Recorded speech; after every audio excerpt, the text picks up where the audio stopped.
Guys അങ്ങനെ കേരള ബ്ലാസ്റ്റേഴ്സിന്റെ pre സീസണുമായി ബന്ധപ്പെട്ട് ഒഫീഷ്യലി കൺഫർമേഷൻ വരുന്നു.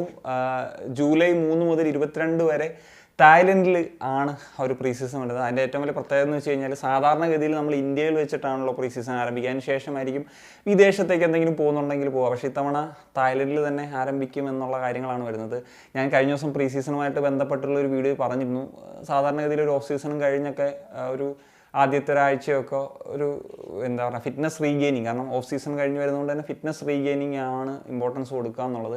എന്താണെങ്കിലും എനിക്കൊന്ന് തായ്ലൻഡിലേക്ക് പോകുമ്പോഴും അതൊക്കെ തന്നെ ആയിരിക്കും. ഇപ്പോൾ 3 ഫ്രണ്ട്ലീസ് അവിടെ കളിക്കും. ചോൻബുരി എന്ന് പറയുന്ന സ്ഥലത്ത് വെച്ചിട്ടാണ് ഇപ്പോൾ അതിനുള്ള പ്രീ സീസൺ നടക്കുന്നുണ്ടാകുക. ആദ്യത്തെ 5 ദിവസങ്ങൾക്കൊക്കെ ശേഷമായിരിക്കണം ഈ പറഞ്ഞ പോലെ തായ്ലൻഡ് ടോപ്പ് ഡിവിഷൻ ക്ലബ്ബുകളുമായിട്ടുള്ള ഫ്രണ്ട്ലീസും കളിക്കുന്നുണ്ടാകുക എന്നുള്ളൊരു കാര്യമാണ് വരുന്നത്. അതിനുശേഷം നമ്മൾ ഡുറൻ കപ്പിന് കളിക്കാനായിട്ട് ഡയറക്റ്റ് ഫ്ലൈ ചെയ്യും. അതായത് കേരളത്തിൽ എത്താൻ കുറച്ച് സമയം എടുക്കും എന്നുള്ളതാണ്. അതായത് മിക്കവാറും സെപ്റ്റംബറൊക്കെ ആകുമായിരിക്കും കേരളത്തിലേക്ക് ബ്ലാസ്റ്റേഴ്സ് ലാൻഡ് ചെയ്യാൻ എന്നുള്ളൊരു കാര്യം കൂടി നമ്മൾ മനസ്സിലാക്കേണ്ടതുണ്ട്. സെപ്റ്റംബർ മാസമാണ് ISLും സ്റ്റാർട്ട് ചെയ്യുന്നത്. സാധാരണഗതിയിൽ നമുക്കറിയാം കൊച്ചിയിൽ സ്റ്റാർട്ട് ചെയ്തിട്ടൊക്കെയാണ് ഞാൻ നേരത്തെ പറഞ്ഞ പോലെ പിന്നീട് വിദേശത്തോട്ടോ മറ്റേ ഡൂറൻ കപ്പിലോട്ടോ ഒക്കെ പോകുന്നുള്ളത്. അപ്പോൾ ഇത്തവണ വേറിട്ടൊരു രീതി എന്ന് വേണമെങ്കിൽ പറയാം. പക്ഷേ എനിക്ക് വേറൊരു കാര്യം എന്ന് വെച്ച് കഴിഞ്ഞാൽ ഇനിയിപ്പോൾ തുടങ്ങാൻ ഇത് 18 ദിവസമൊക്കെ മറ്റേ ഉള്ളൂ. നമ്മൾ ഇതേവരെ ഫോറിൻ പ്ലേയേഴ്സിൻ്റെ കാര്യത്തിൽ ലൂണ മാത്രമാണ് കൺഫേംഡ് ആയിട്ടുള്ളത്.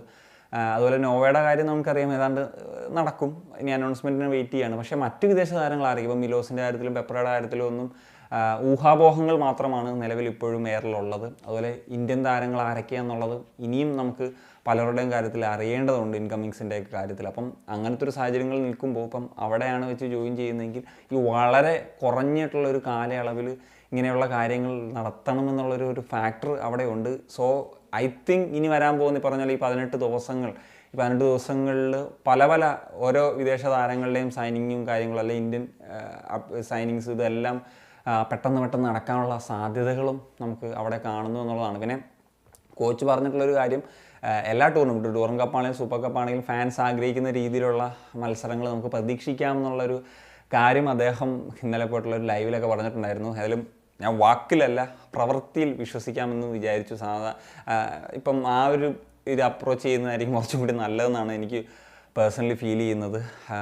So wait and see, that's it guys. അപ്പം ഇങ്ങനത്തെ ഒരു സംഭവം ഒഫീഷ്യലായിട്ട് വന്നപ്പം കുറച്ചും കൂടി നമ്മൾ കഴിഞ്ഞ വീഡിയോ പറഞ്ഞിട്ടുള്ള കുറച്ചും കൂടി കാര്യങ്ങൾ ഇപ്പോൾ ഇതിൽ നമുക്ക് ആഡ് ചെയ്യാൻ തോന്നി. അങ്ങനെയാണ് ഈ ഒരു വീഡിയോ ചെയ്യാമെന്ന് വിചാരിച്ചത്. അപ്പോൾ നിങ്ങളുടെ ഒപ്പം ഉറപ്പായിട്ടും പോസിറ്റീവ് കളിക്കാൻ സനി.